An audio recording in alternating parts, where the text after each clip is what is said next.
का संदेश प्रभु के दास टी.वी. आंजणी अंग्लेश्वर से बांटा जाएगा। प्रार्थना के साथ सुनिए। जय मसीह की। सुबह संदेश की द्वारा परमेश्वर का वचन जो सुनते हैं सभी श्रोतागणों को हमारा हार्दिक स्वागत है। आज का मनन के लिए अय्यूब की किताब 31वें अध्याय की दूसरी कलम, जॉब चैप्टर 31 वर्स 2।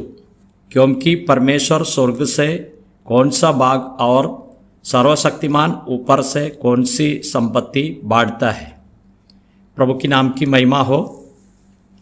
जो यहाँ अय्यूब की किताब में इस प्रकार हम पढ़ते हैं, अय्यूब का जीवन में आए हुए विपत्ति का बारे में हम सब समझते हैं और उसका जीवन में इतने बड़े विपत्तियाँ आ गया, लेकिन अय्यूब तो परमेश्वर को पर श्रद्धा विश्वास रख के अभी भी जी रहा है।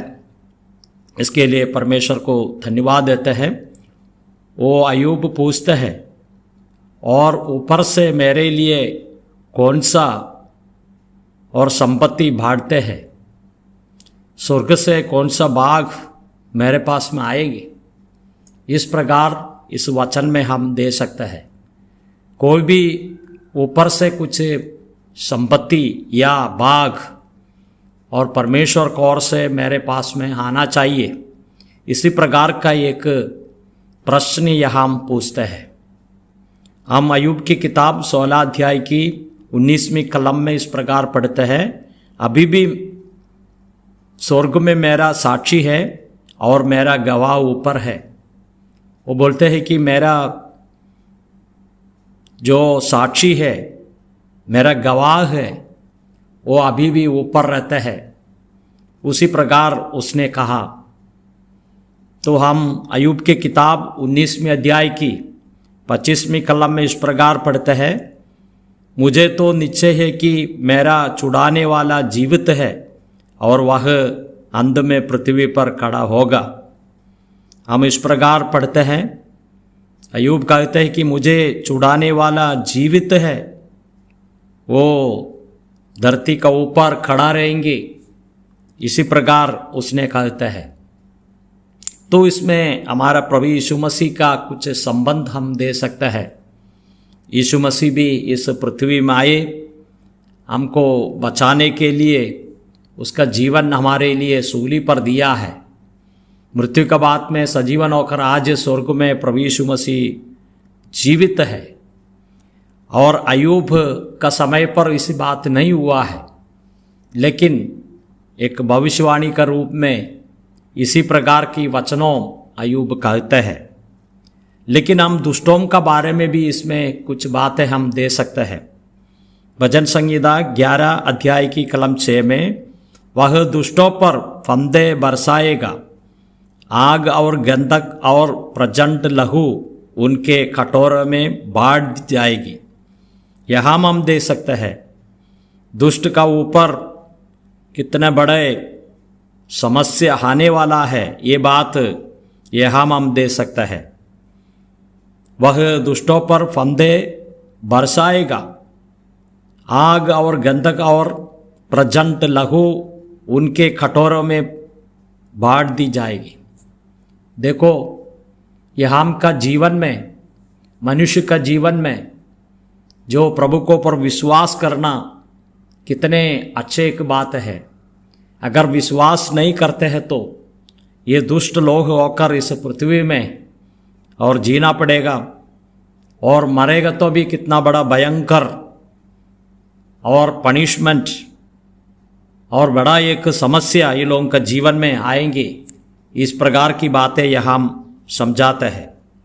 साथ साथ में याकूब की पत्रिका पहले अध्याय की 17 कलम में हम इस प्रकार पढ़ते हैं, क्योंकि हर एक अच्छे वरदान और हर एक उत्तम दान ऊपर ही से है और ज्योतियों के पिता की ओर से मिलते हैं, जिसमें तो कोई परिवर्तन हो सकता है और ना अदल बदल के कारण उस पर छाया पड़ती है।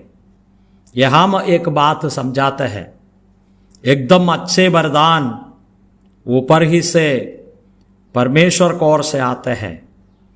सबसे बड़ा विश्वासी का जीवन में आते हुए वरदान वो प्रभु यीशु मसीह है। इसलिए परमेश्वर को धन्यवाद देते हैं। एकदम सबसे बड़े अच्छे वरदान ऊपर ही से और इस पृथ्वी में उतर के आए हैं, वो है यीशु मसीह है। और कुछ चीज़ों से हम प्रसन्न नहीं रहते हैं, लेकिन यीशु मसीह से हम परमेश्वर को प्रसन्न करते हैं, धन्यवाद देते हैं।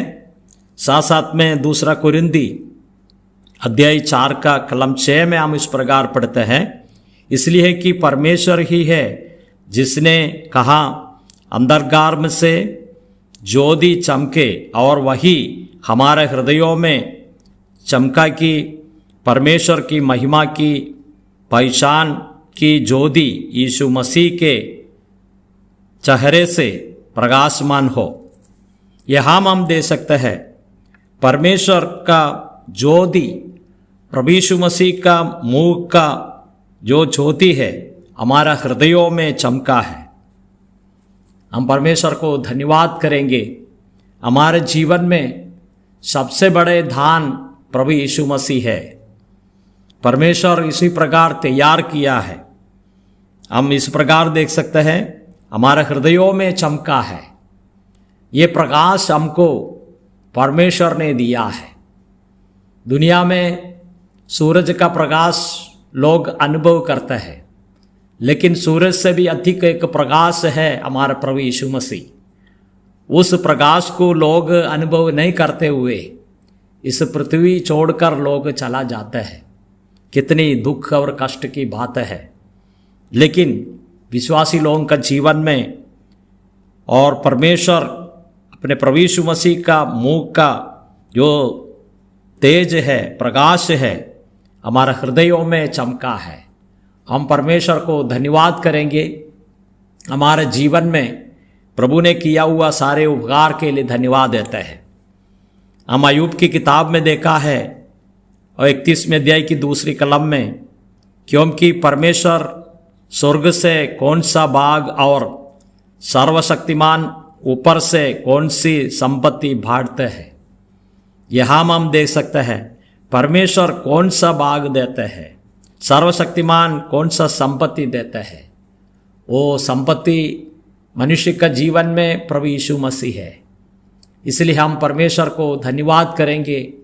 प्रभु यीशु मसीह 2000 साल पहले इस पृथ्वी में आए और कुछ तो देने के लिए आए हैं, और इसलिए यीशु मसीह हमारे लिए अपने आप को दे दिया है।